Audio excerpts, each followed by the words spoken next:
This is a beingness live stream.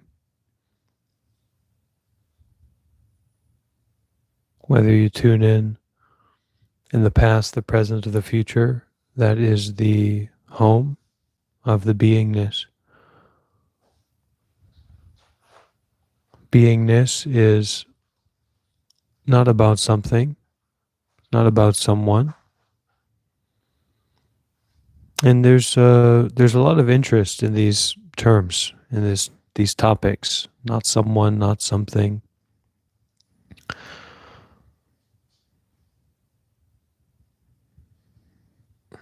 What is a mind without something? What is a mind without someone?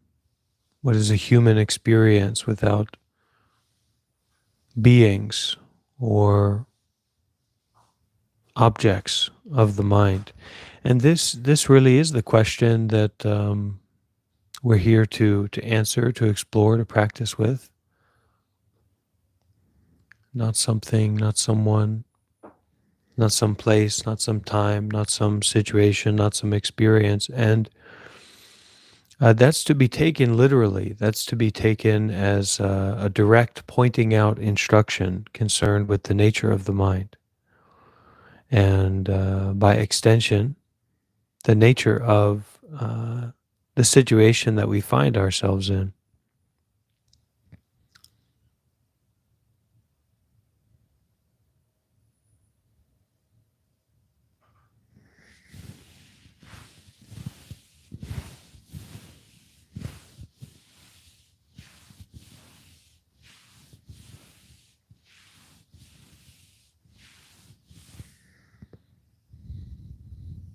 This is a Buddhist monastery, and I'm a Buddhist monk. The people who may choose to be here in this place, in whatever way that they are here, must be concerned one way or another with the spiritual path, the path of waking up, the path of recognizing the truth, seeing their true nature, the true nature of themselves, the true nature of reality, the true nature of all things.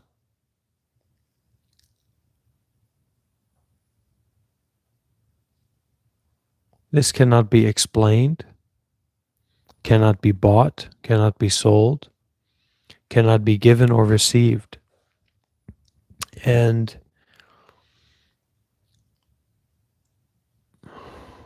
entertaining that, the notion of something like that,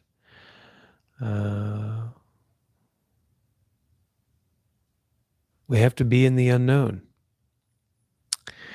And being in the unknown, having been trained and reared to be a knower, be a thinker, be a particular person in a particular situation, having a particular experience, etc., is a real reality shift.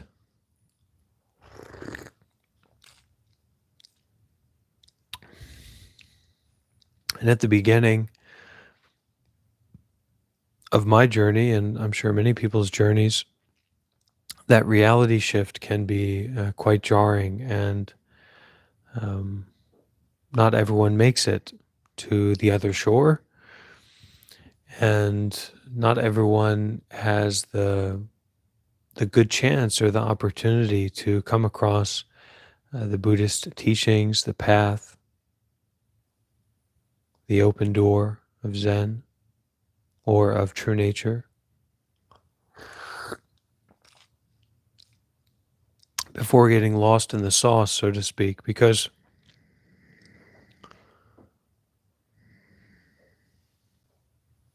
a lot of what we think and how the world is, how we carry ourselves, the culture, the systems of mind, the systems of perception, they are based in views, and mainly based in wrong views. So it's no wonder that there is a large subset of the human population that um, falls into this situation where basically they cannot sustain living in this world of wrong views, and many of them choose to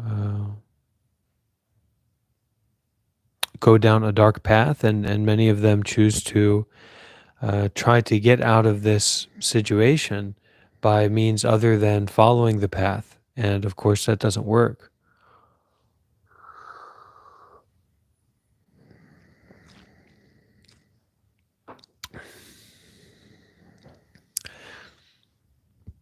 I can say it's exciting. I can say it's interesting. I can say it's engaging. I can say it's very generous, benevolent, even. But somehow for me, and there's something very important to me. There's something funny about it. There's something funny about seeing the transparency in everything, in something. Um, so, anyways, we're going to go through some documents today. Um, this morning, Christmas is coming, and we don't celebrate Christmas here, but we will do our best to be jolly and to enjoy the spirit of Christmas.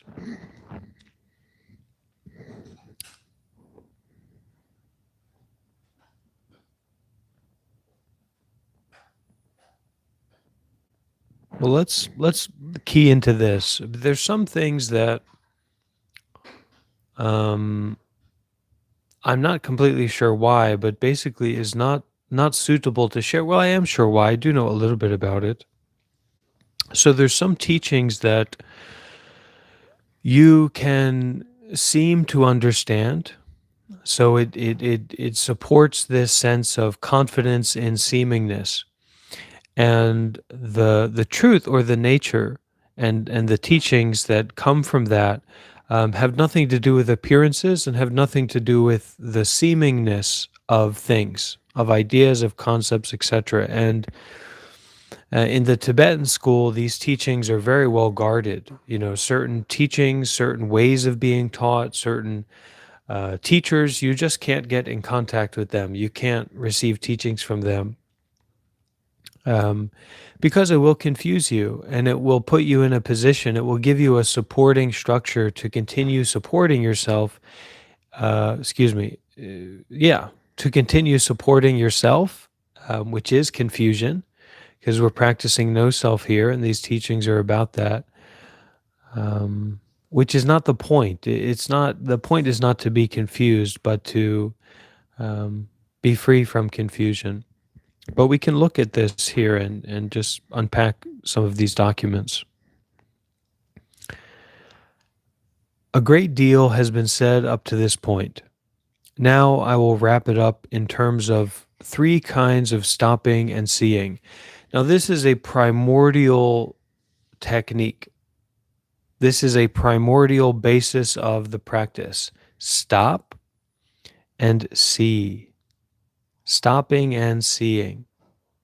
Stopping activity, stopping involvement, stopping thinking, stopping contemplation, stopping anything, everything, and seeing. I will wrap it up in terms of three kinds of stopping and seeing. However, and there's a lot of howevers in this path, and there's a lot of howevers in these teachings, and what that means is that it's something that you have to see for yourself. It's something that you have to realize for yourself. It's something that you have to experience for yourself. That's not about someone. And it's certainly not about someone experiencing something. And yet, so that's the however. However, the nature of reality is not even one thing. Not even one thing. So, how could we think of the nature of reality in terms of three or four?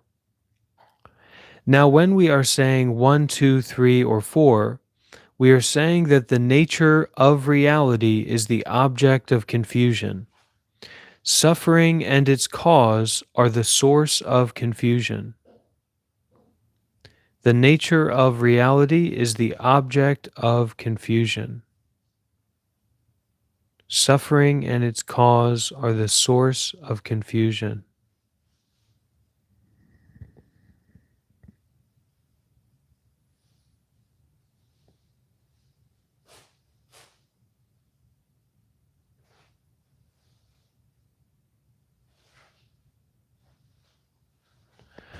Bueller.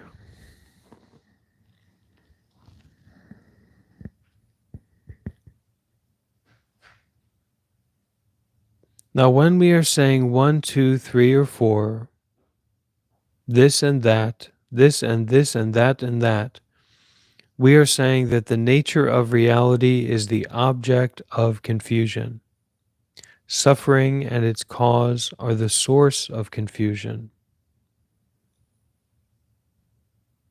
So, that is to say that reality is the object of confusion, that reality itself is an object of confusion. That is to say, really, there's no such thing as reality. Reality doesn't exist. So, in that way, all of these things, all of these 1, 2, 3, 4, etc., that the someones, the some things, the some places, the some situations, the some experiences, with all these separate parts and points, etc.,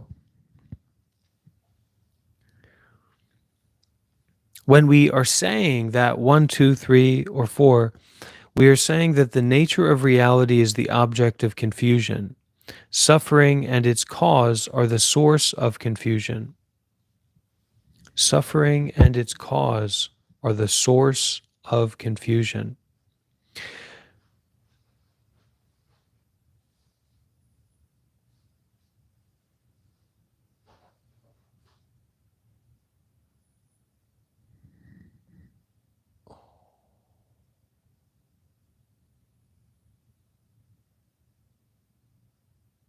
So, suffering is unsatisfactoriness, not satisfied, not satiated, not free, bound up, hot. And the cause of suffering is we want something. We want something other than what is already. So, suffering, or this unsatisfactory quality to all of life, this unsatisfactoriness of life, why you're here, why you're tuning into this live stream.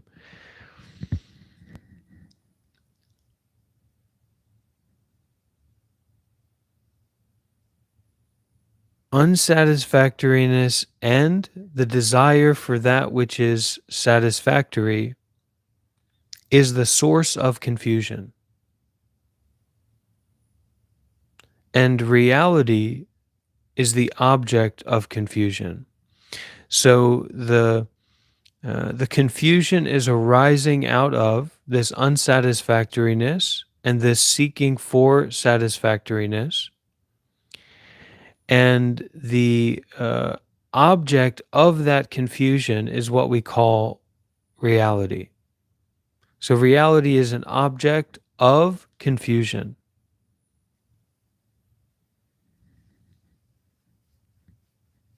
The notion of there being a reality is confusion, is of confusion.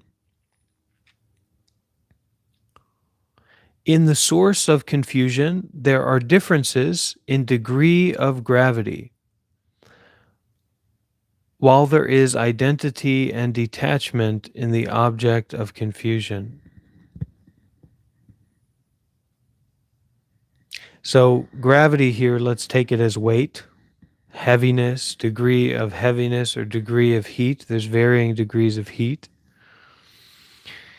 So, in the source of confusion, So in the quality of suffering and that desire, that seeking for non-suffering, in the source of confusion, there are differences in degree of gravity. So some people are having an intense heaviness of suffering and a desire to get away from that suffering, which is potentiating itself, right? Circular reasoning, kind of.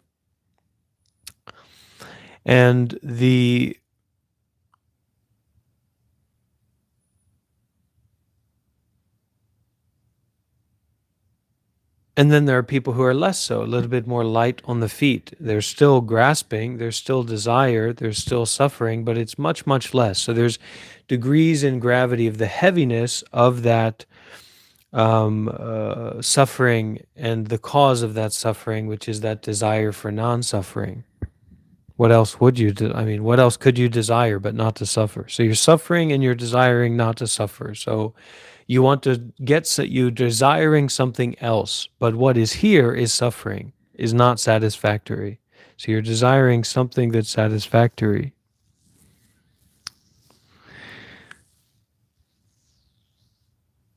So in the source of confusion, there are differences in degree of gravity. And we should know about that. Some people suffering more, some people suffering less.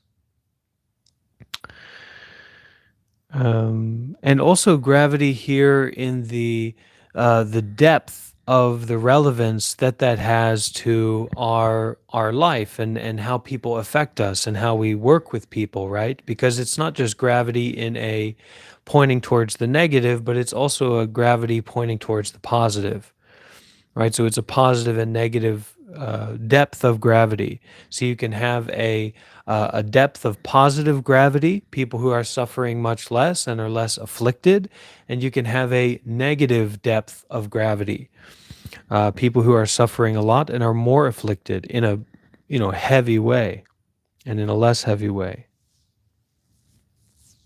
for both sides of positive and negative gravity. So, in the source of confusion, there are differences in degree of gravity, while there is identity and detachment in the object of confusion.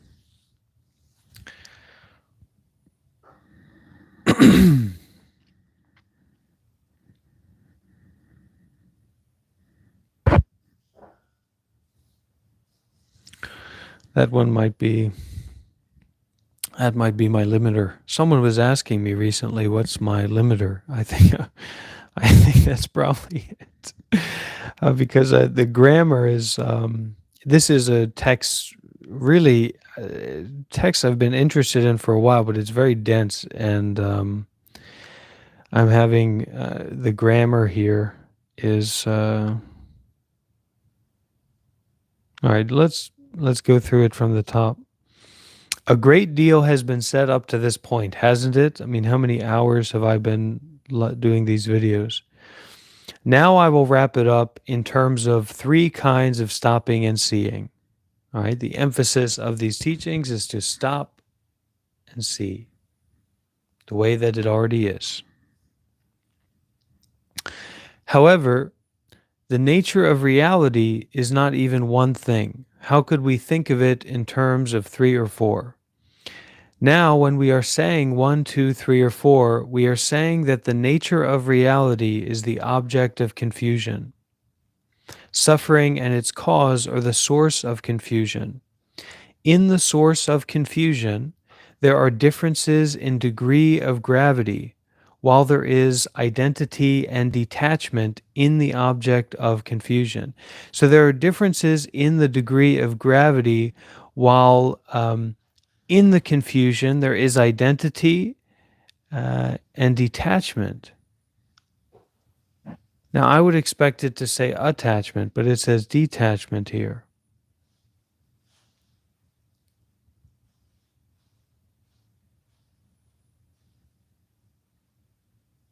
In the source of confusion, there are differences in degree of gravity, while there is, while there is identity and detachment in the object of confusion.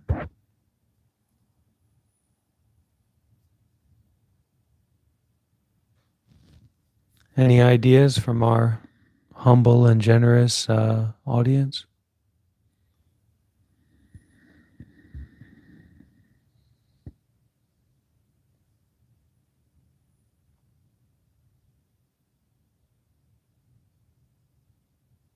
This anyway, we're going to put this document down. We've got some other documents here, but that's just a few sentences and I'm already under the water.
It's getting hot.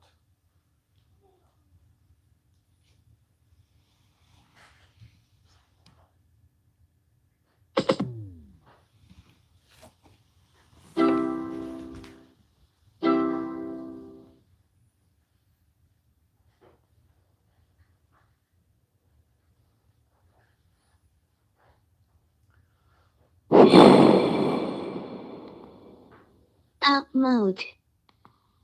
Studio mode. Monster mode. Chant mode. Hello? Original mode.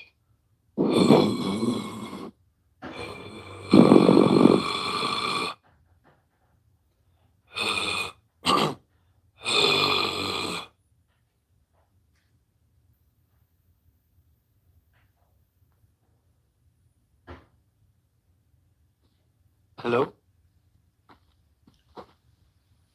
Hello?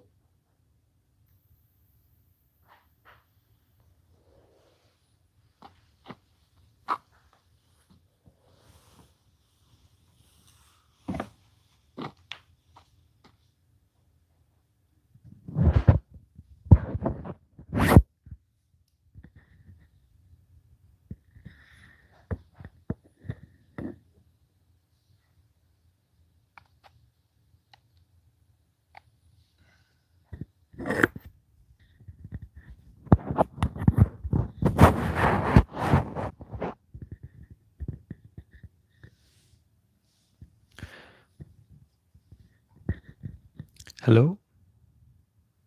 Hello? Hello? Hello? Hello? Hello? Hello? Hello? Hello? Hello? Hello? Hello? Hello?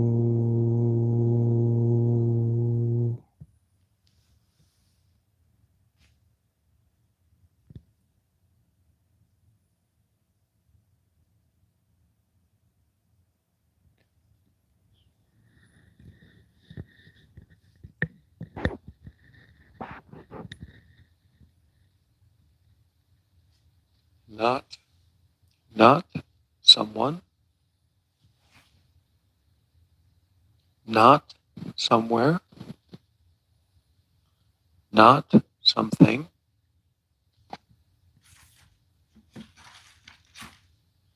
not someplace,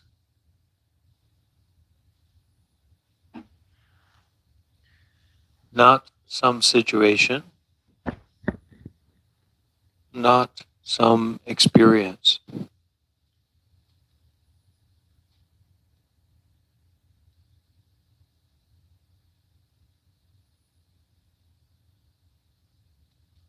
The notness of things resolves knots. Om mani padme hum, om mani padme hum, om mani padme hum, om mani padme hum, om mani padme hum, om mani padme hum, om mani padme hum, om mani padme hum. Let's take another look at these documents.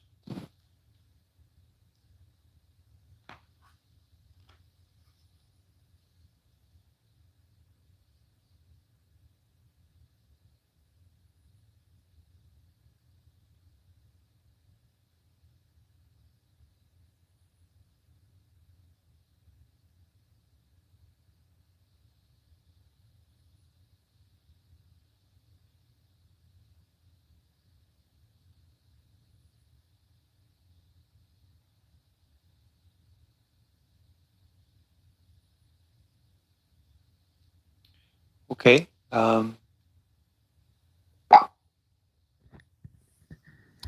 These documents have some interesting points and answers that I think all of us should consider.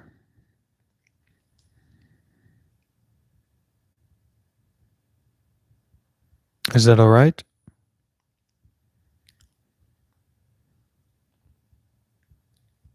Most importantly, it is necessary to have two eyes to see through the facts of both sides. Do not just wear one eye and go on one side, for then there will be another side to reach. The goddess of fortune and the girl of darkness go along with each other. A wise host does not admit either of them. So this is a matter of both sides not being accepted and seeing through duality.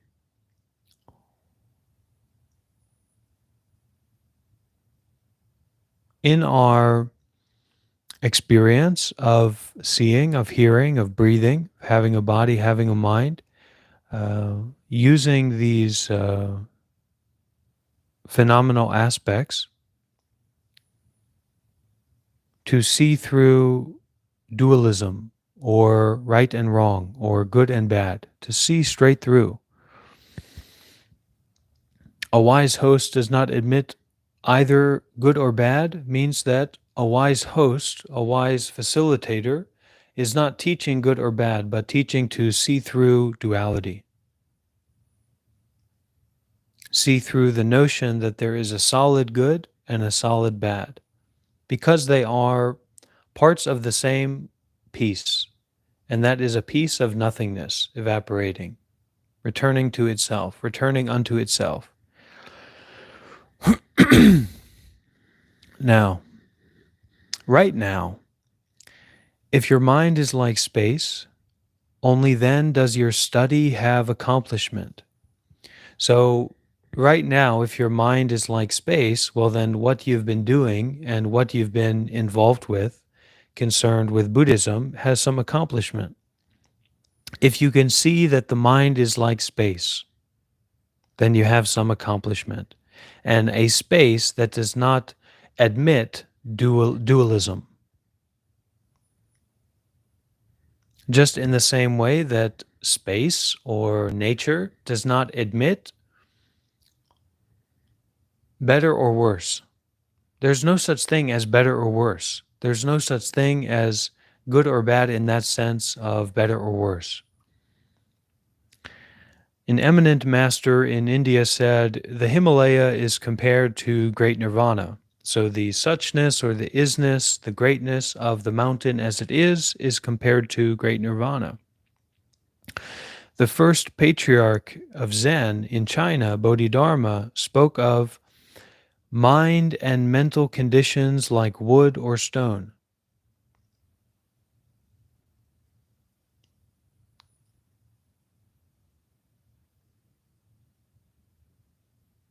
Can be sculpted,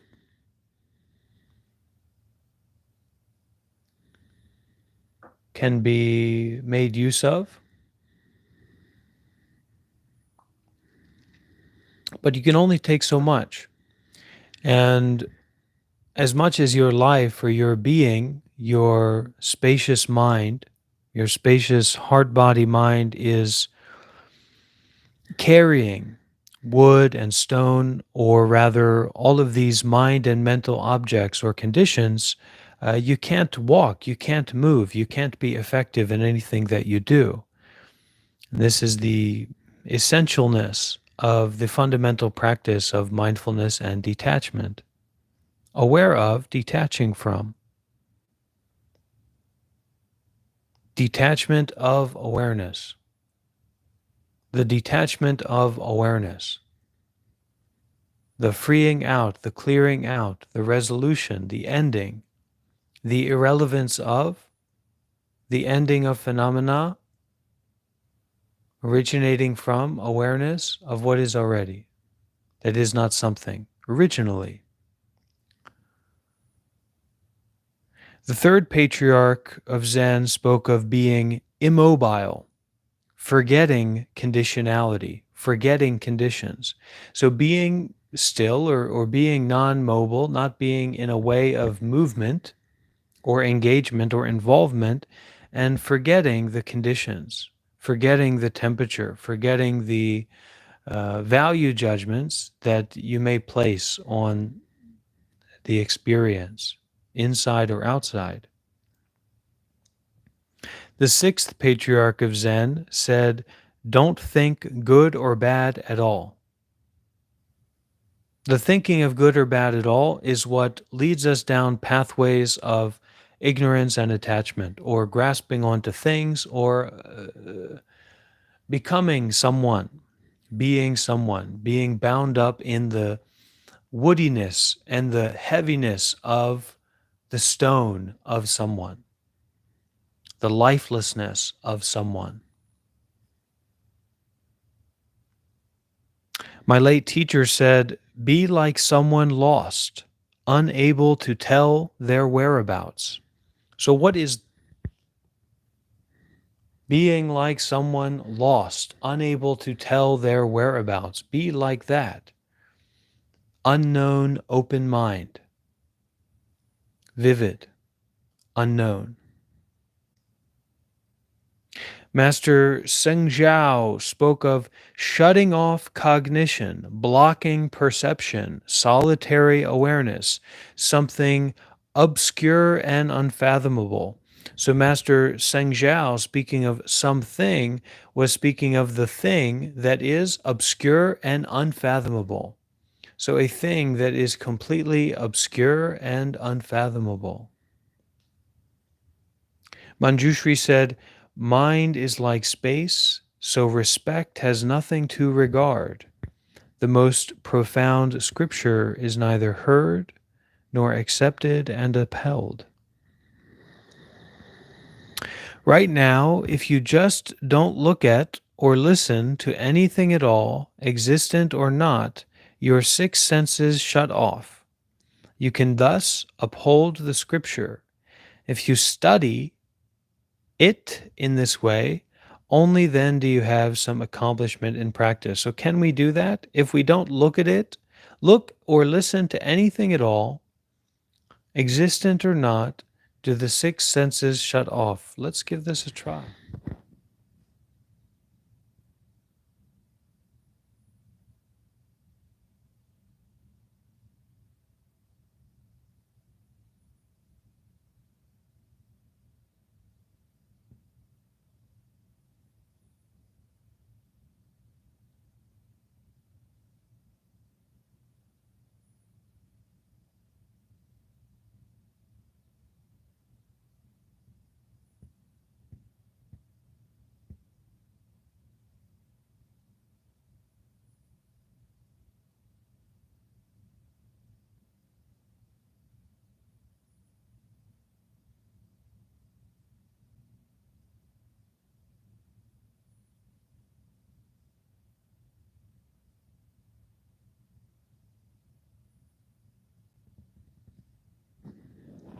Six senses might be a little bit lofty, but definitely is a good kind of feeling.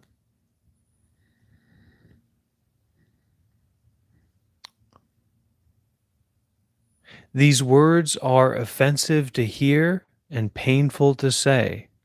But if you can act this way for 2 or 3 lifetimes, then you can go to where there is no Buddha and manifest perfect enlightenment on the site of awakening, changing bad into good and good into bad, using bad ways to edify bodhisattvas of the 10th stage, and using good ways to teach denizens of hells and hungry spirits. Where there is illumination, you untie the bonds of illumination. In darkness, you untie the bonds of darkness. Picking up gold and turning it into dirt, picking up dirt and turning it into gold, you can do 100 things, transforming freely at will.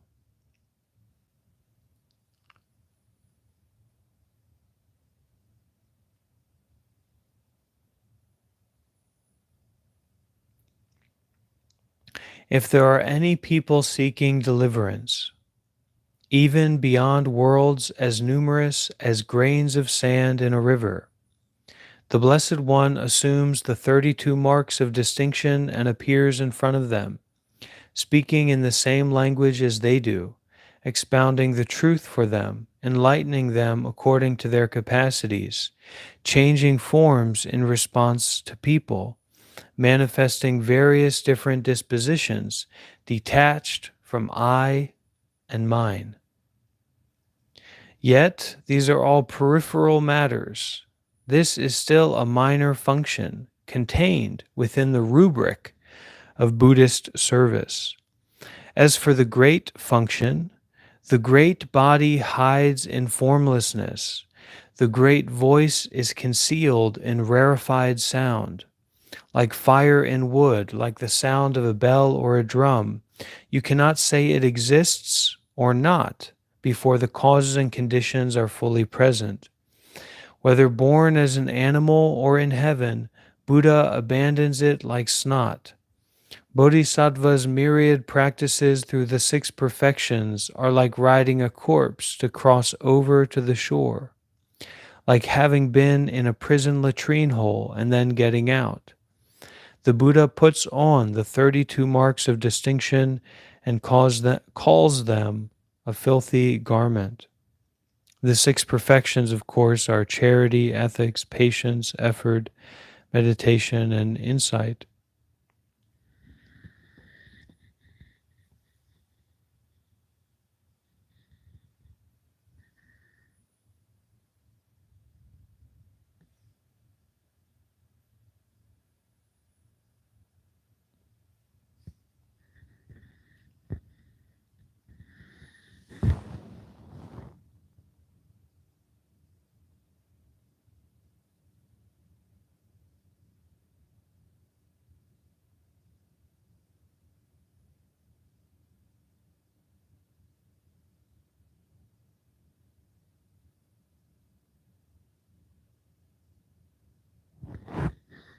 Questions, comments? Share about your practice. Share what's going on with you.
These are some really important and serious documents here.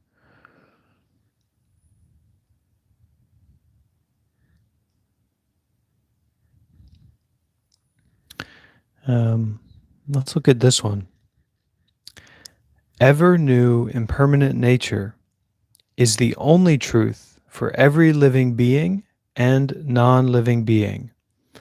The truth is no I, no you, no someone, not this woman, not that woman, not this thing, not that thing.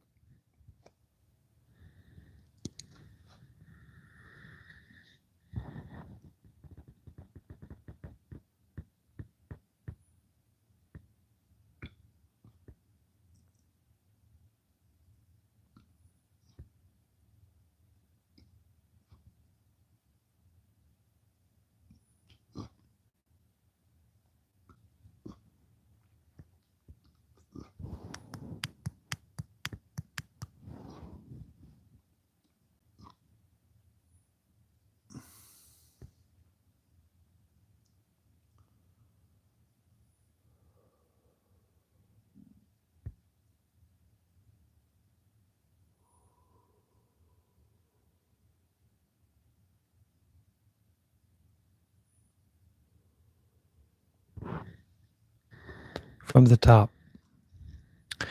Ever new impermanent nature is the only truth for every living being and non-living being.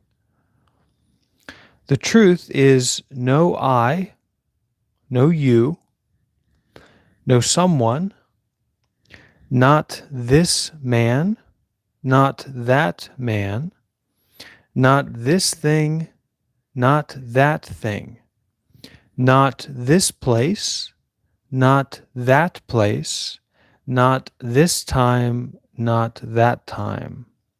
Just ever new impermanent nature.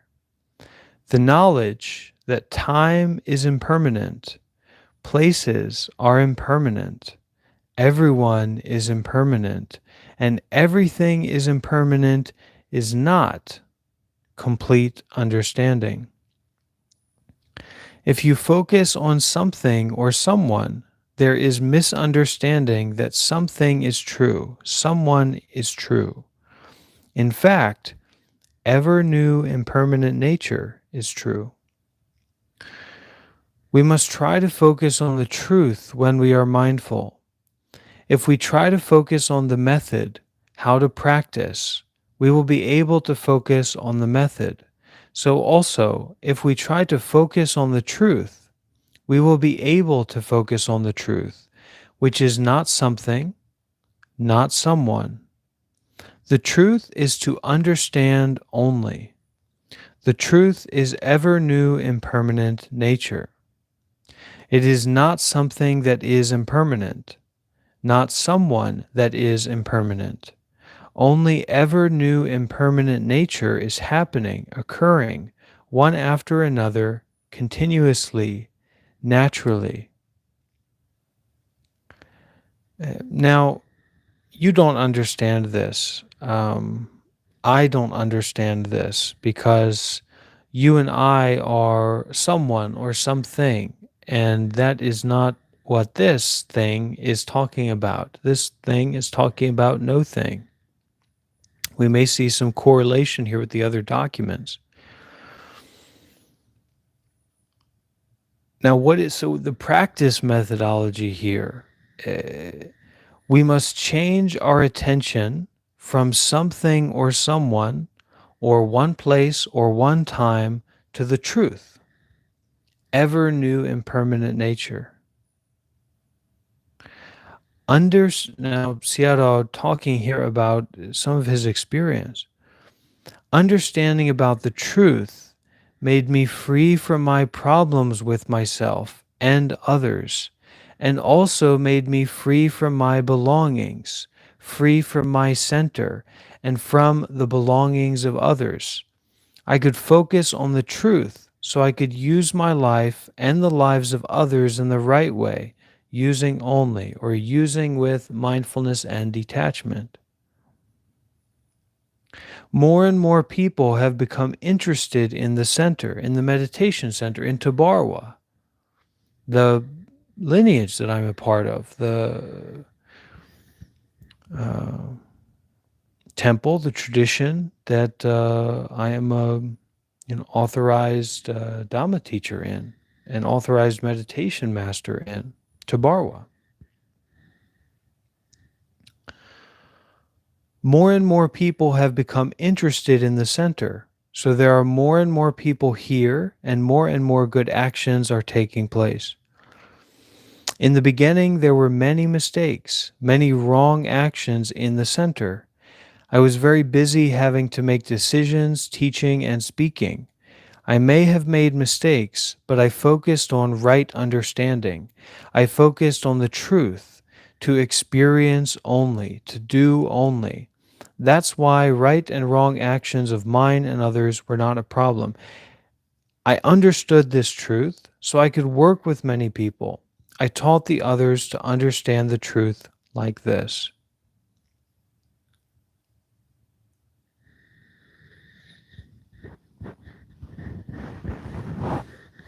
So, I'm following in this path as well. And I feel a lot of, I started online meditation center, and I do a lot of work from my center, doing outreach, and there has been a lot of confusion, a lot of wrong actions by myself and by others. But because I know about this truth, what I'm doing is right. Because I can detach from right and wrong, I can be fully concerned with the truth. I can be fully concerned with not someone. I can be fully concerned with not something, not some place, not some time, not some situation. And that is correct. And that's what I am teaching about. That's what the work that I'm doing is about. Um, and trying to help people to detach from someone, from something, from some place. Um, so Sayadaw goes on in this document. Now we will meditate with right understanding. Don't forget the truth, which is ever new impermanent nature. We are using the impermanent or changing nature that is not something, not mine, not yours, that is not someone, not I, not man, not woman.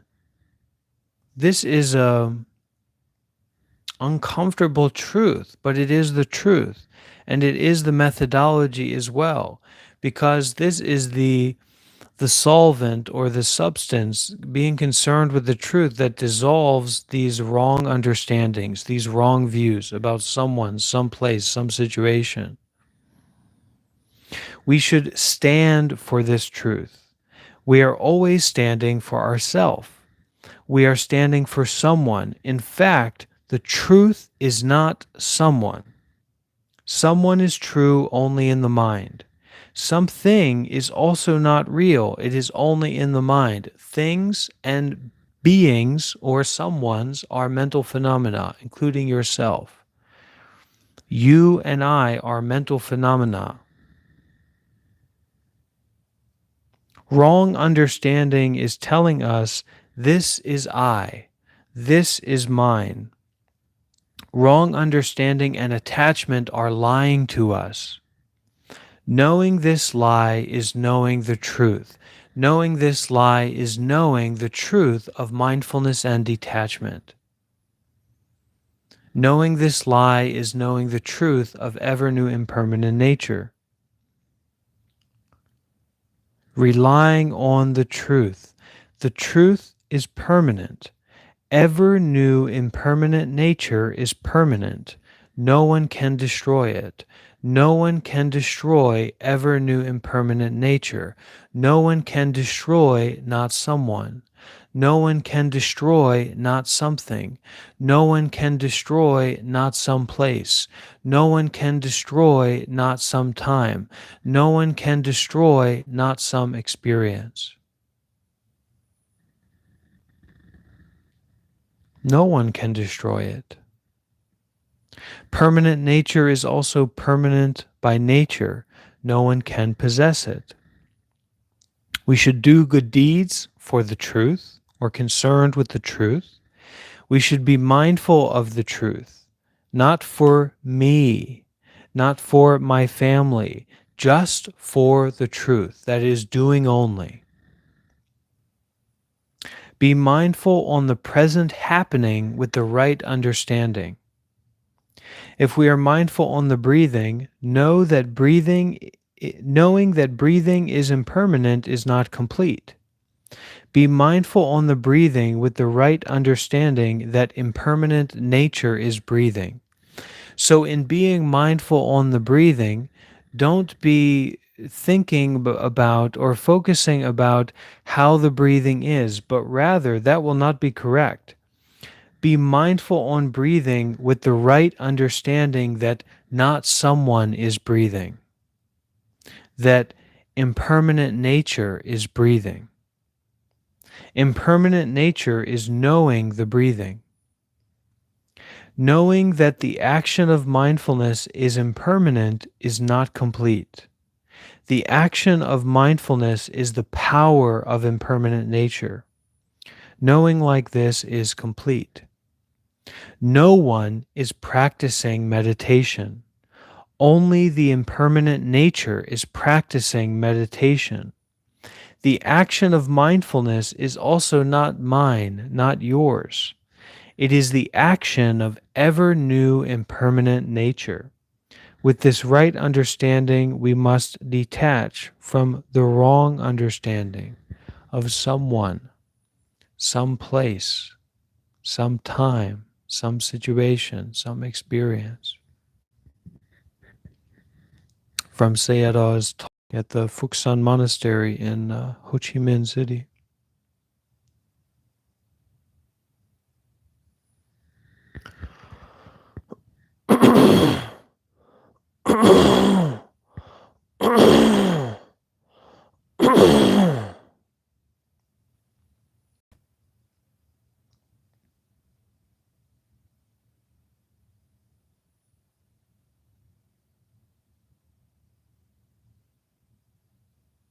This is not someone.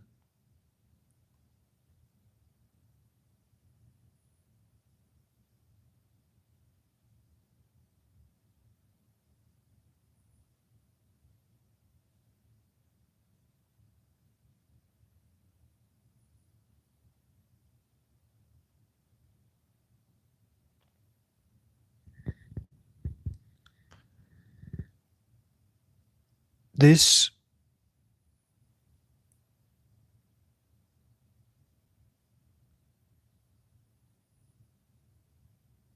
is not something. Now, this document goes on, and I think this is an interesting aspect of the document that I'd like to share with you all. And it is something that is very difficult for Western people to hear and Western spiritual seekers to hear, but it's very true. And it's especially true in terms of getting the success or getting the realization, not just getting the good side effect from doing good. It's very important teaching here. Practicing meditation is not important in human society. Most people in society favor earning money and seeking education. If we are sick, we go and see the doctor or undergo treatment from the doctor. An artist does his art, an actor acts, a sportsman does his sport. People make things their priority.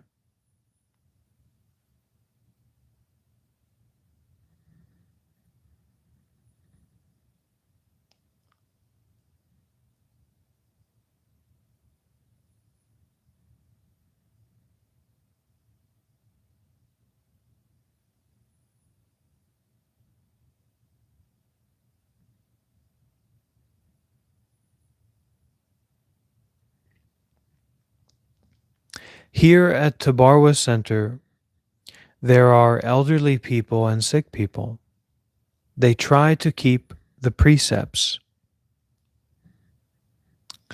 The work of Tabarwa Center is to build a place for people to use their life in the right way. This is real, just FYI. Tabarwa Center is always open. There are permanent yogis who keep the precepts, listen to the Dharma talks, Dhamma talks, practice meditation, and cultivate wisdom and concentration. We have to concentrate on breathing in and out, on the nature happening in the body, not someone breathing in and out, but the nature happening in the body, and on the pain. Then we have to detach from the attachment to these happenings.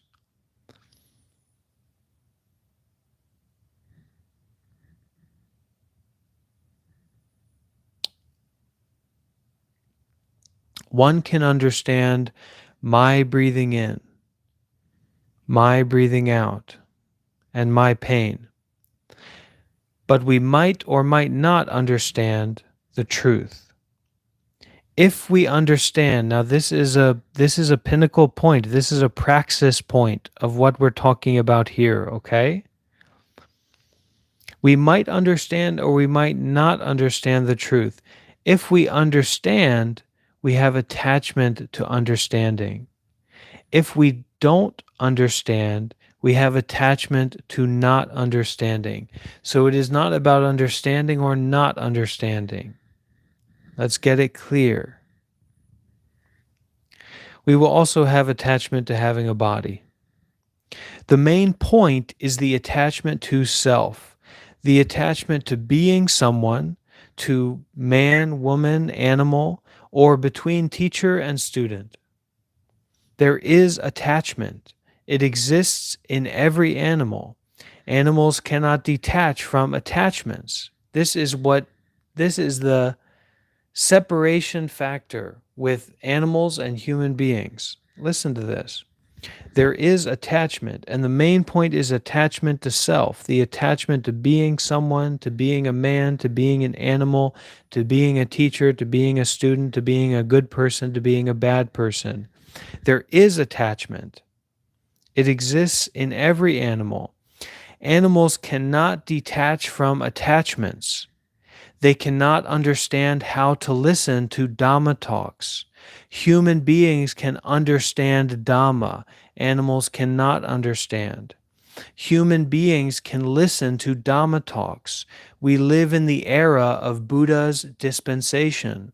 We can follow and practice practically. We have to be mindful of what is going on in our mind, where to go, what to eat. Don't think about all this. We have to be mindful of the present mind happening inside us. We think that these minds happening are our mind or our true mind. We must try to lessen this wrong view.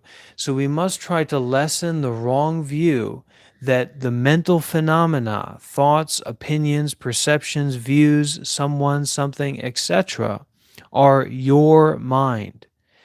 It's not your mind. They are just things happening. We must try to lessen this wrong view. We must know what is happening in our mind, and then after knowing, we must detach from that knowing. In this way, we try to lessen the wrong view of self. We must know what we are doing. If we listen to the Dhamma talk, we may think, I am listening. If we practice meditation, we may think, I am practicing meditation. This is normal. If we keep the precepts, we may think that I am keeping the precepts. I, mine, we, ours are involved in all that we are doing. Mine, my, yours, ours are involved in all our possessions. There is attachment in every action. If we understand, we may think, I understand. If we don't understand, we may think, I don't understand. Everyone has this kind of attachment. In human society, we don't try to detach from these attachments. If we live with the family, we live with the attachment of the family. If we are alone, we have the attachment of being alone. If we are poor, we have the attachment of being poor. If we are rich, we have the attachment of being rich. If we are old, we have the attachment of being old. If we are young, we have the attachment of being young.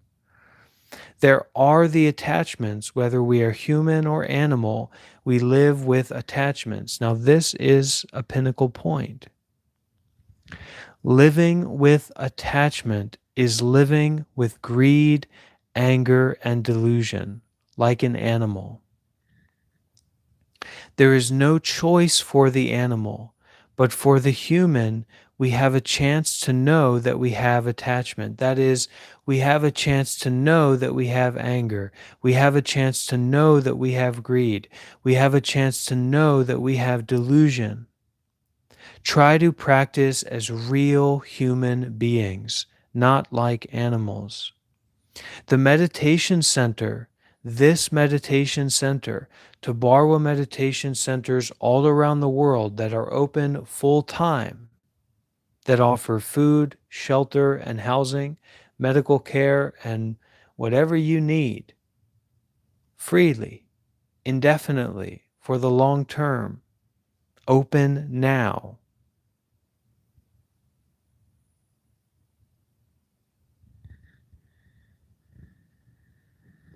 The meditation center is not like the human society, in which people do things for self or for their family's wealth.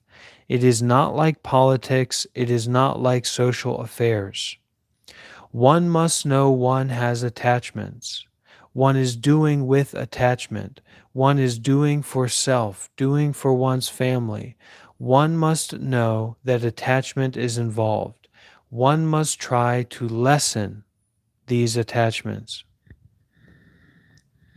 Keeping the precepts, listening to the teaching, and practicing meditation are the ways to accomplish this. These activities are always done here in the Tabarwa Center. These activities are not strange for yogis who live here. Because they can do this, they are spiritually wealthy.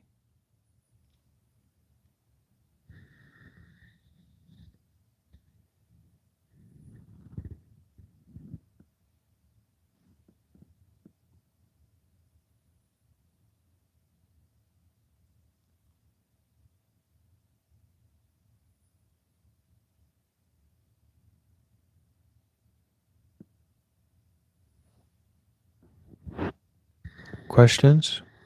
Sharing?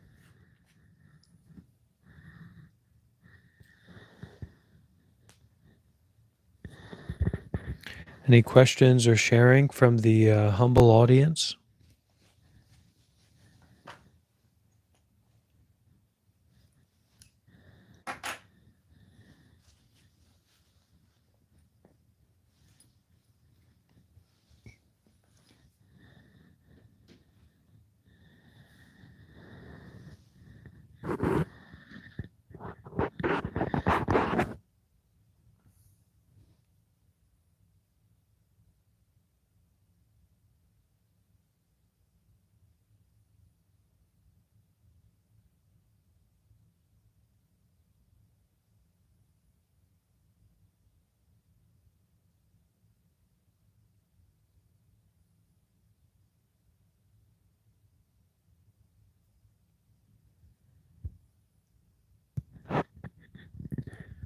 Questions? Comments? Anything at all? Speak up, share, give your experience, your heart, your understanding. Who are you? Why are you here? What the heck's going on?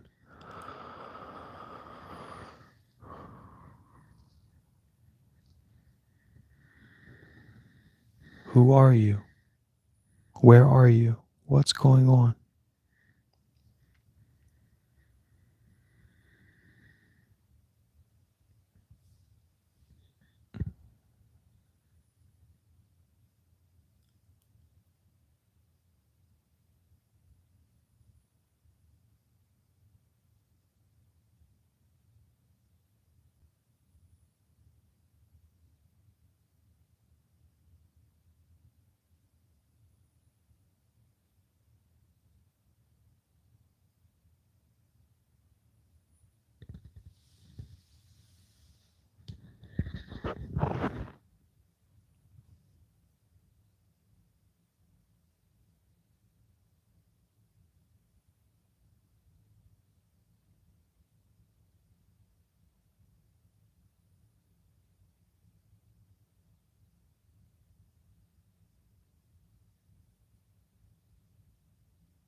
how do we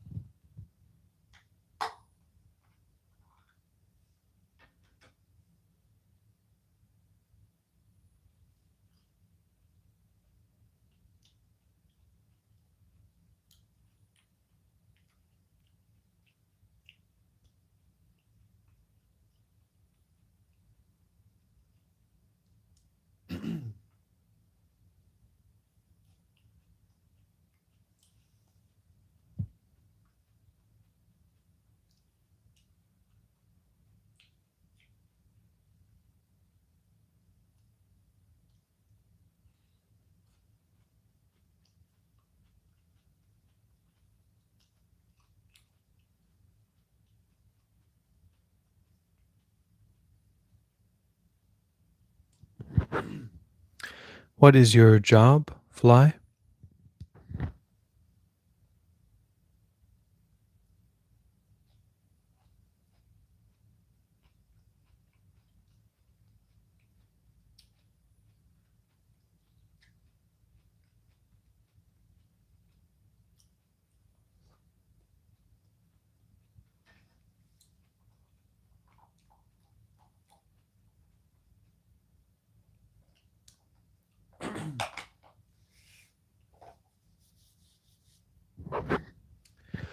Well,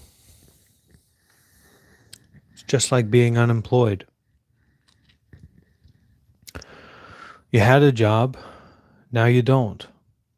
And that is the impermanence. It's the same with being born and dying. It's really not you. There's no you in a job that gets a job and loses a job. There's no you that is born and then dies. It's an illusion. So, as we practice according to these documents that I've been going over, um, we develop the blessings to understand more and more clearly the nature of the self, which is illusory. You can spend eons looking for a self or a true person inside of this body and mind. You will never find it. It's characters, characterizations, stories, mental phenomena. The self is just as real as a thought, just in the same way that a job is just as real as having a job, or rather, that the need for a human being to have a job is just as real as having a job. Having a job means you didn't have a job before and you won't have a job later. So it applies to everything. The self is not really there. It's not real. It's like watching a movie and then turning it off.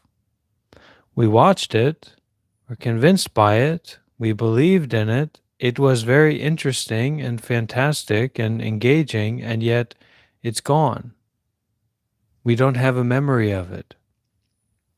So, the idea of self that we have, the idea of someone who does things and has relationships with other someones is not real. It has never existed. It will never exist, just in the same way that the reality of a movie never existed and will never exist. The reality of the movie is literally impermanence, or ever new impermanent nature, or cause and effect only. The same with the body and the mind. This is literally cause and effect only. The story of someone or the idea of self in terms of nature, in terms of reality, is just as real as a giraffe being better than a hippopotamus.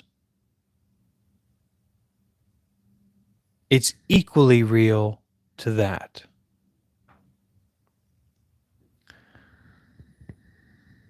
Now, in terms of how you or the movie of your life deepens the understanding of that, I can't force you to do anything. This is what I'm doing. And by having an understanding about the truth, I can do things in the right way. Doesn't matter what I do. If I'm monk, if I'm not a monk, I can have the right understanding. I can practice according to the right understanding. I can see clearly that I is not someone already. Never has been, never will be. It is as impossible as in nature a giraffe being better than a hippopotamus, or the earth being smaller than the sun. There's no such thing. Never has been, never will be. In the same way that the movies never have been real, never will be real, never could be real. And all the elements of reality in the movies are just impermanence, or just cause and effect, or just appearances. But those appearances have no separation in them. The only thing those appearances of separation have in them is ever new impermanent nature, and they are ever new impermanent nature. So it's really, these documents are really interesting in that way, and how we choose to live our lives from this time is really a deep topic.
Correct.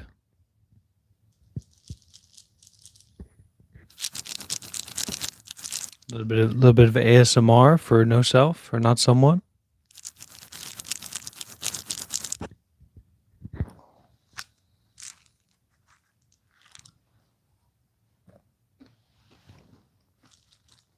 So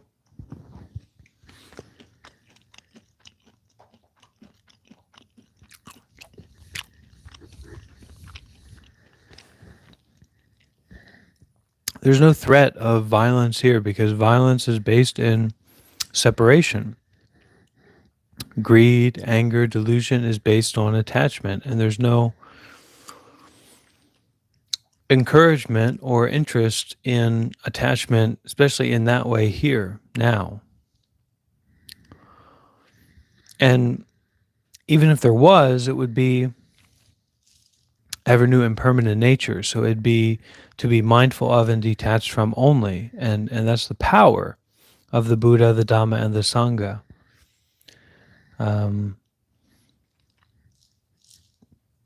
In my movie, I wish that more people would be able, especially more people who think that they're interested in spirituality, would be able to be here. But the matter of fact is that those people don't have the blessings to be here.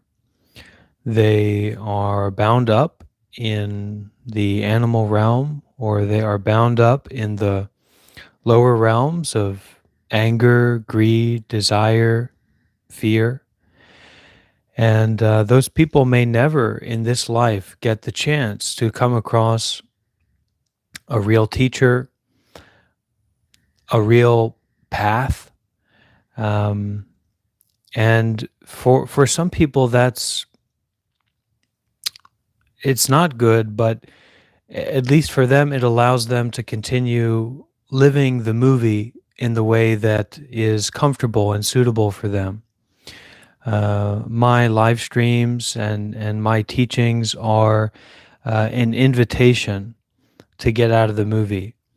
And, I don't sell anything. I don't want anyone. I don't want anything from anyone. And I don't want anyone from anyone. Um,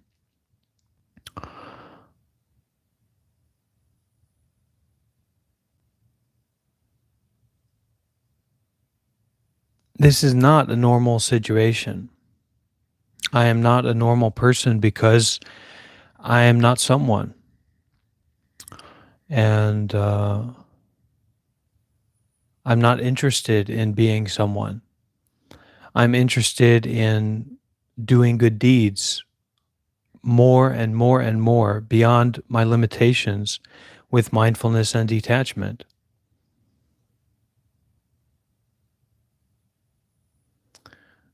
That's my interest, and that's also the true interest of the Buddha, the Dhamma, and the Sangha.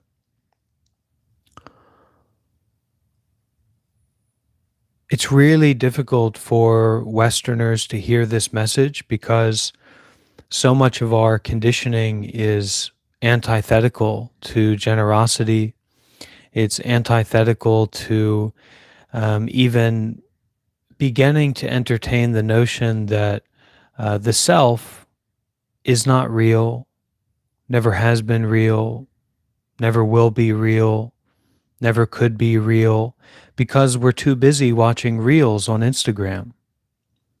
We're too much lost in a movie of life that's quite horrible and quite miserable and is for so many people a nightmare, and even for those people who are living that movie as a dream, that dream is a nightmare for the planet.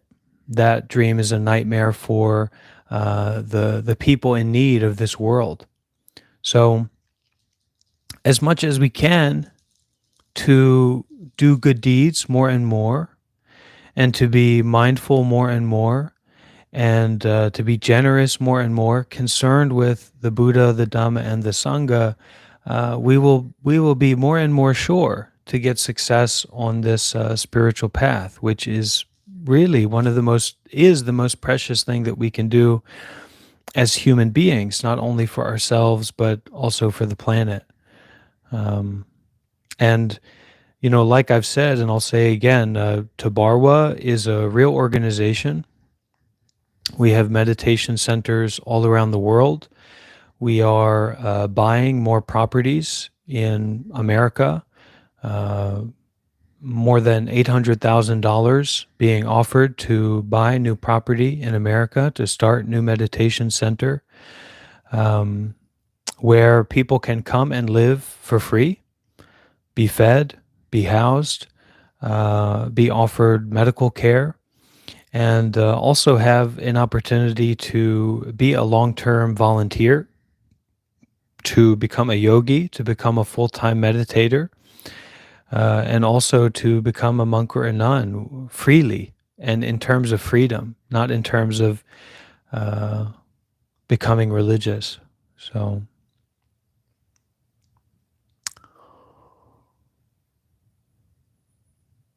it's a good sign, but it's a good sign for what, Shelley? It's a good sign for mindfulness and detachment.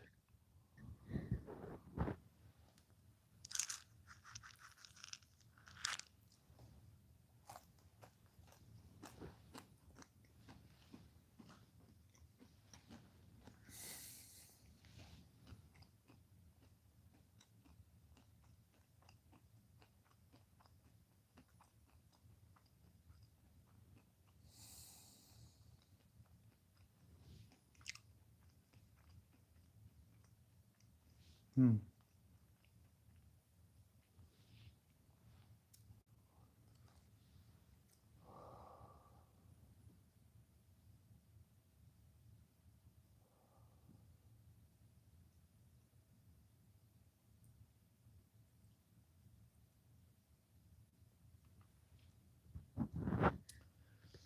It is a glitch in the matrix. All I can say from someone or from someone who has appeared to be someone many times, not someone who's appeared to be someone many times, is and suffered greatly through psychosis and mental distress and uh, not having meaning or direction or support to live my life.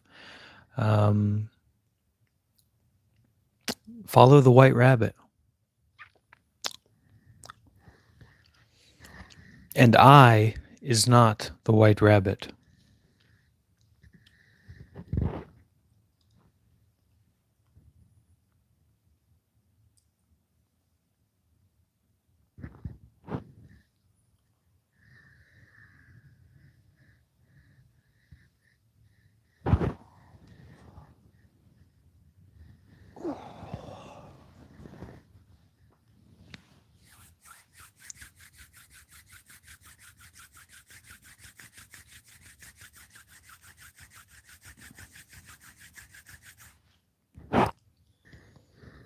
Death is not something.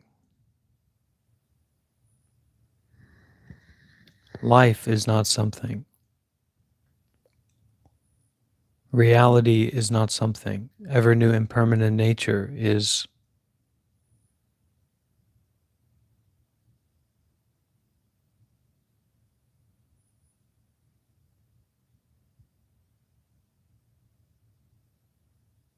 free from things.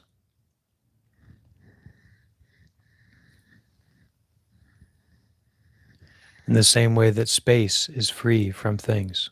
And yet, so many things are contained within space.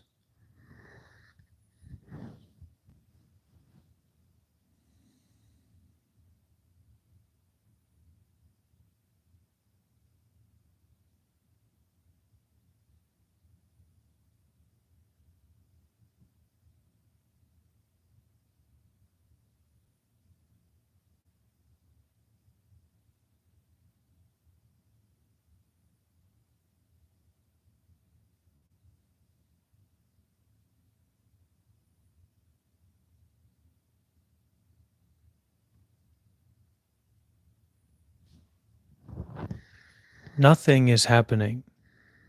This is not some situation. This is not someone. This is not some place. This is not something in particular. And that is to brighten out and widen out the mind that is not grasping onto anything or anyone.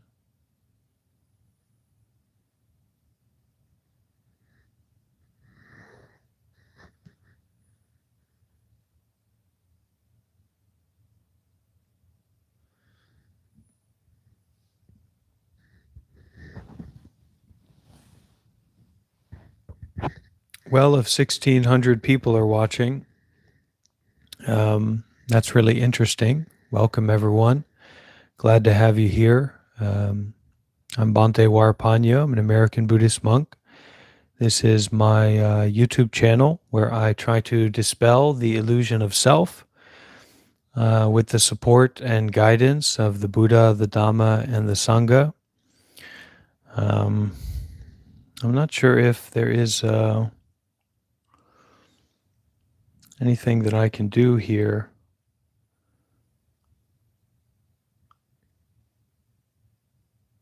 to help.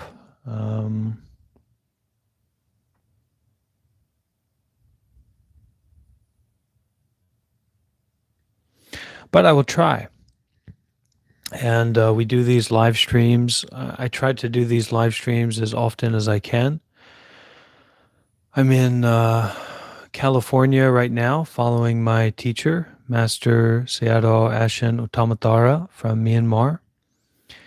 And we'll be going overseas, going back to Asia quite soon, in a few days, and conducting meditation retreats here in California until then.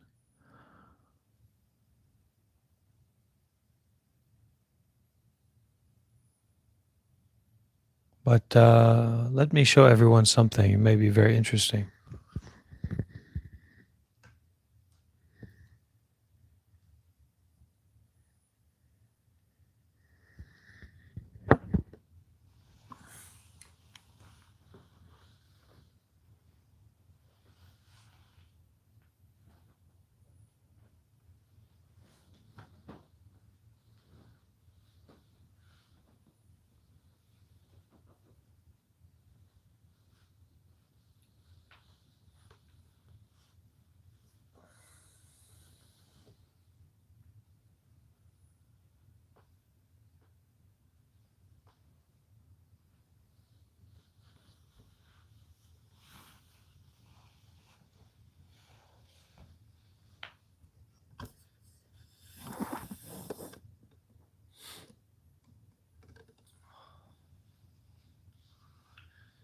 So the big teaching, which a lot of the big bitter pill that a lot of spiritual seekers, it's an explosion of sunflower seeds.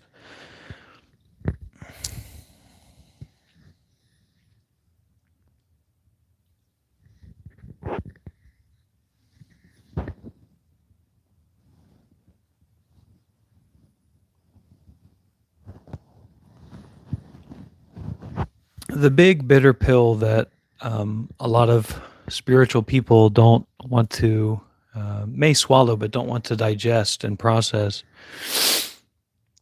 is that uh,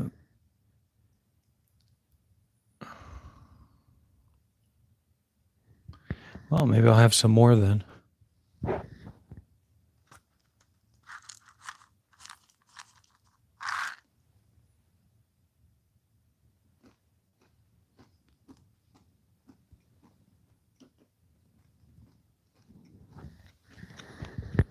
Also, we can go over here if we have so many guests. Oh,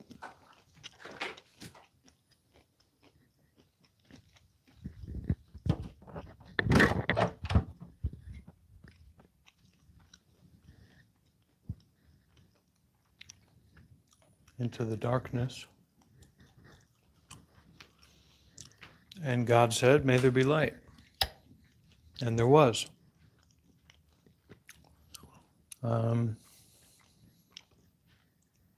This is our humble monastery here, one of many in the Tabarwa tradition.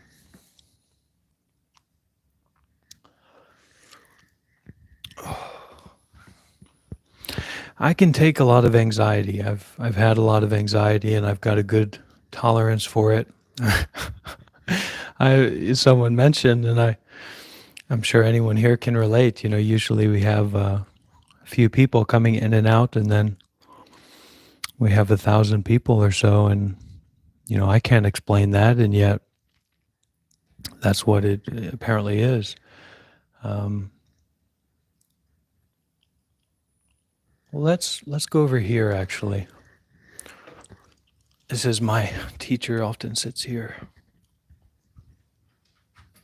My teacher is really wonderful monk from Myanmar.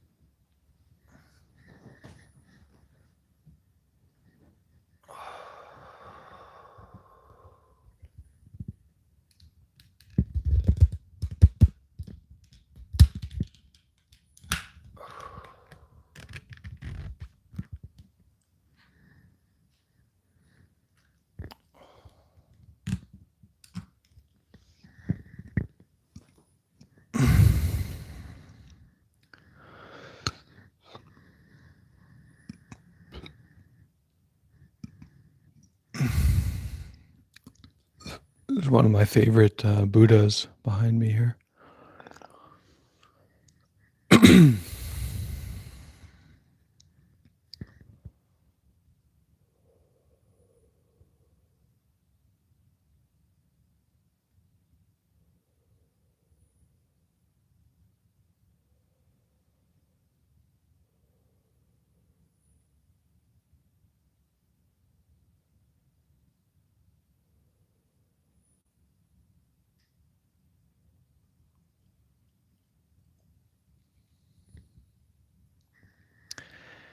Yeah, if we do have some new friends here who are quite interested in spirituality, that's great.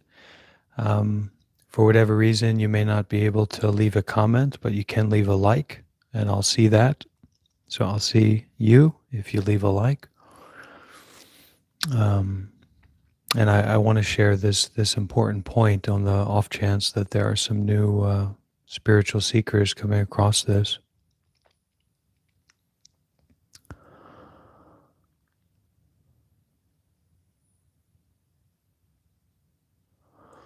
And also, if you're not able to comment on this live stream, which may have something to do with the settings of it, um, you can leave a comment on one of my other videos and just, I'll see that. I'll go and check it, and you can tell me if you know why there's so many people tuning in, because it is interesting. And it's, I mean, I think it's important that we can actually try to get likes, or we can try to raise awareness, or we can try to bring people in a way that's not actually about propping up our ego. And in the scheme of modern social media and modern social influencing, that's a very obscure idea. But I'm a Buddhist monk. I'm not an influencer, and mainly I'm here to help and support as much as I can for people who are interested. So, yeah, the bitter pill that a lot of Western people in these spiritual circles are having difficulty with is that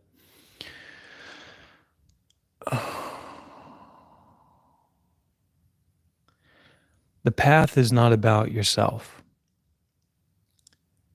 It's primarily about giving yourself up, and giving yourself up concerned with the path. The path is to get the enlightenment, to get the realization, to get the true freedom.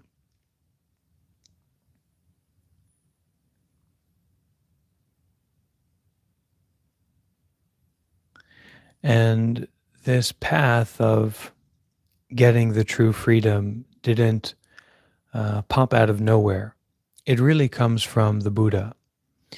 And the teachings of the Buddha is something we call the Dhamma, and the kind of the teachings of awareness, the teachings of pure awareness, or the teachings leading to pure awareness from the Buddha. And then we have the Sangha. So the Sangha is a community of well-minded practitioners on the path, and it is a community of enlightened people, and it is a community of monks and nuns throughout the world. So if you want to get the enlightenment, or if you want to get the realization in your life, you have to be willing to abandon your life. You have to be willing to give up your life. And you have to be willing to do that with your fingers crossed, concerned with the Buddha, the Dhamma, and the Sangha. And if you're not willing to give up your life, you're not going to get the enlightenment, or even entry into the enlightenment. You have to have this sense of a willingness to abandon your life, to give up your life.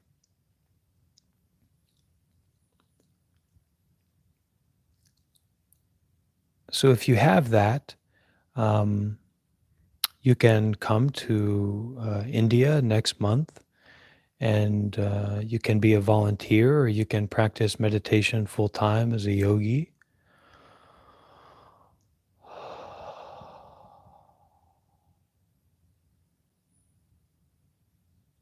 You can also become a monk or a nun, certainly possible. But getting the enlightenment is not about trying to get something. It's really about developing a relationship with giving. So you don't need to fall into this extremism of trying to become a monk or a nun. You should fall into the extremism of prioritizing generosity and doing good and being good over anything else in your life. And that also goes along with listening to Dhamma talks, listening to talks from meditation masters or enlightened people. And as many people as there are who say they're enlightened, but they're not, um, it's a lot. And so it's much more reliable if you get concerned with Buddhism, if you get concerned with monks or nuns. That's not to idealize monks or nuns as being these inherently holier than thou beings, but to understand that these are members of this Sangha, of this community that has sustained itself for 2,600 years. There's no other institution that's done anything like that. And this is an institution that is primarily about spiritual enlightenment, spiritual awakening, not about anything else. And this doesn't just go towards well-minded, or people who think they're well-minded and think they're well-bodied people on the path, but it also goes towards people in need who have a spirit of giving, and in that way they can also be given to, they can also be supported. The problem comes along when we have this mindset of wanting to be supported to a great degree, but our willingness to support is actually quite small, and it's something I've had to work a lot with. Um, as the only Western monk, or one of literally a few Western monks that is working with social media in this way. Um,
okay, any questions?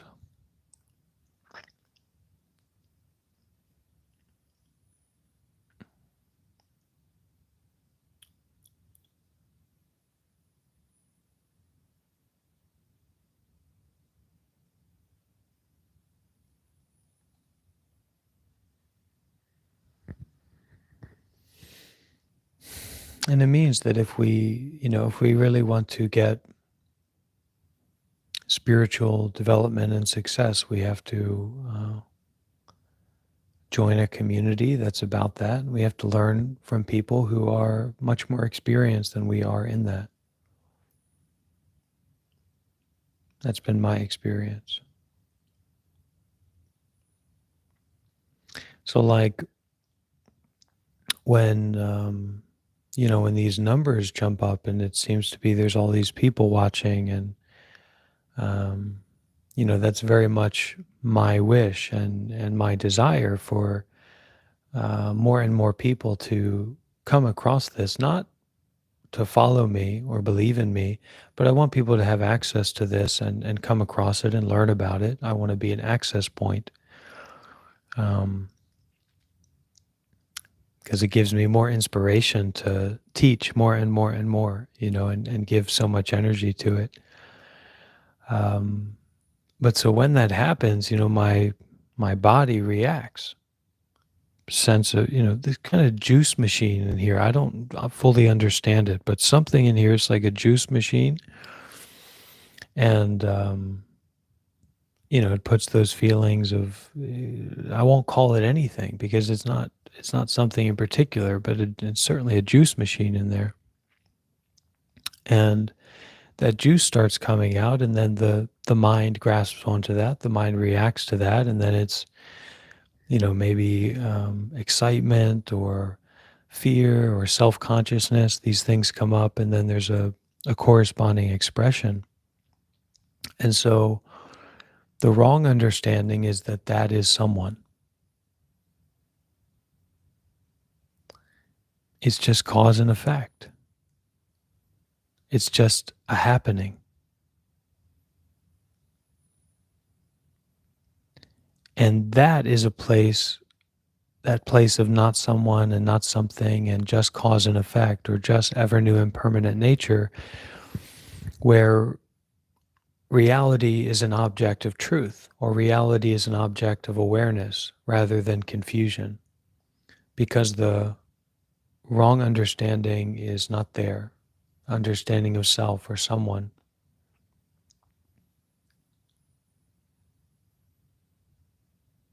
Because things are not how they appear to be.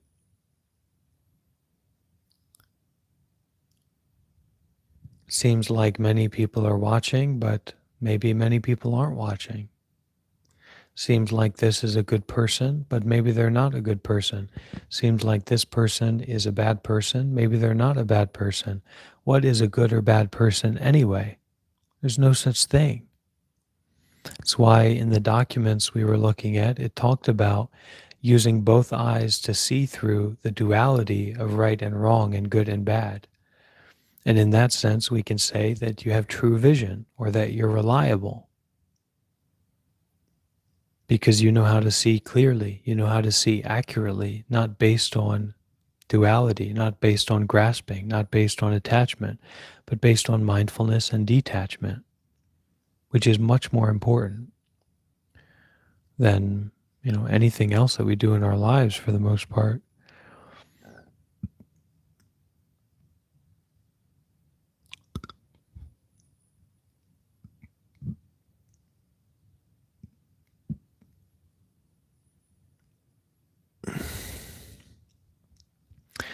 We should, and that's what I do.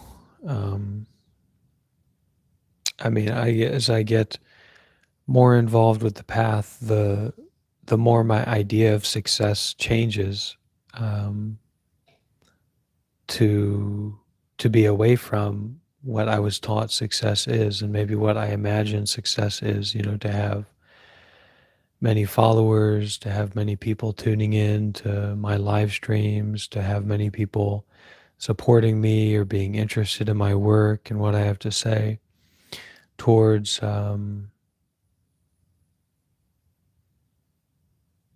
just being where I am more fully, and being free from uh, the need for someone, the need for something, the need for some situation, the need for some experience.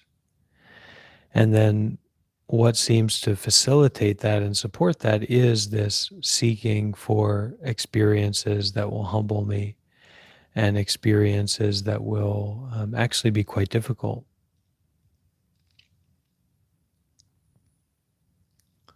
But we go step by step, and so that's true. We go step by step, and kind of telling people to calm down and relax is true, but also, you are going to die either way. So, you do that, you're going to die.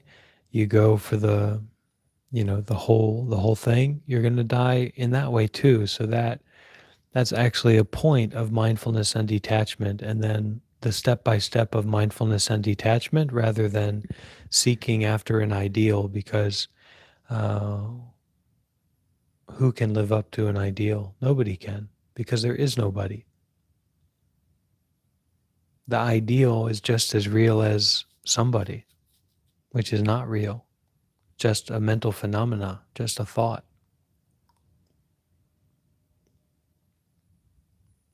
Someone is just a thought. Something is just a thought. Somewhere is just a thought. And a thought is just a cloud in the sky.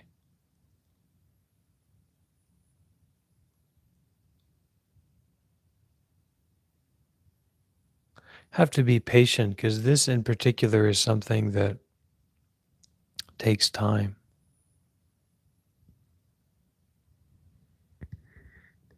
Music is can be a way of helping people, can be a way of transmitting the Dharma, and can be a way of taking in nourishment. Right? Music can give a certain nourishment. For me as a monk, most of my time is spent in reflecting on silence, or reflecting on not doing anything and not being anyone other than a monk doing good deeds with mindfulness and detachment more and more, and um, practicing to detach from emotions,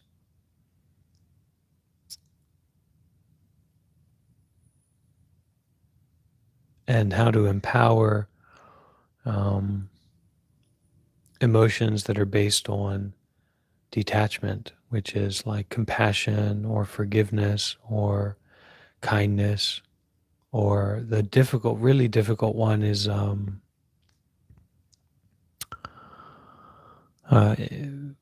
emotional resonance. So basically, when someone else is happy, you can tune into their happiness. You can feel their happiness instead of feeling like, oh, why am I not getting that? So, yeah, it's whatever I am doing or whatever I am using, I can be right in it, in as much as I can see the truth in that.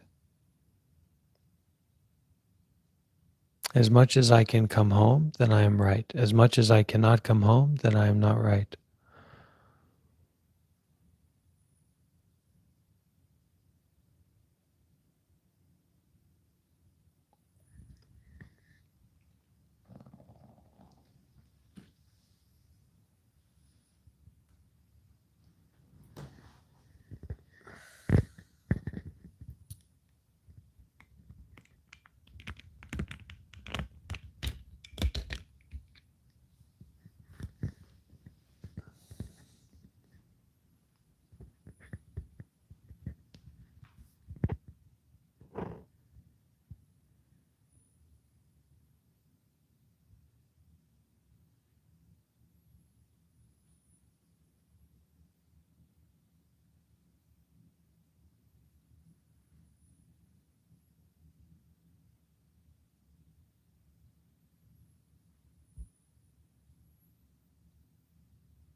Okay.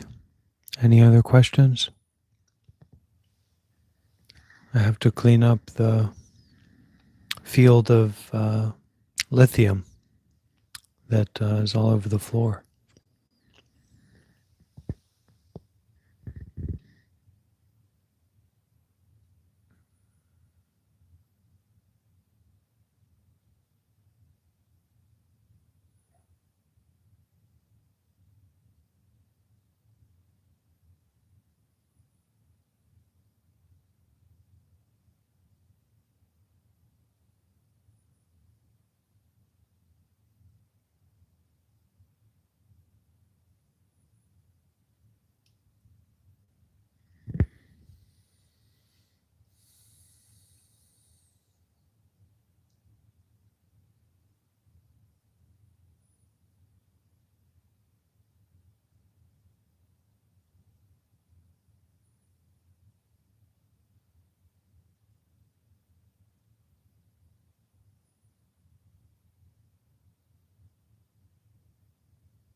May all the merits generated during this live stream be shared out towards all beings in all directions. May we all come to know peace where we already are.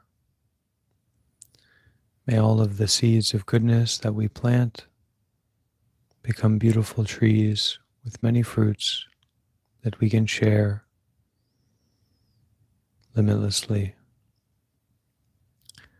May it be, may it be, may it truly be.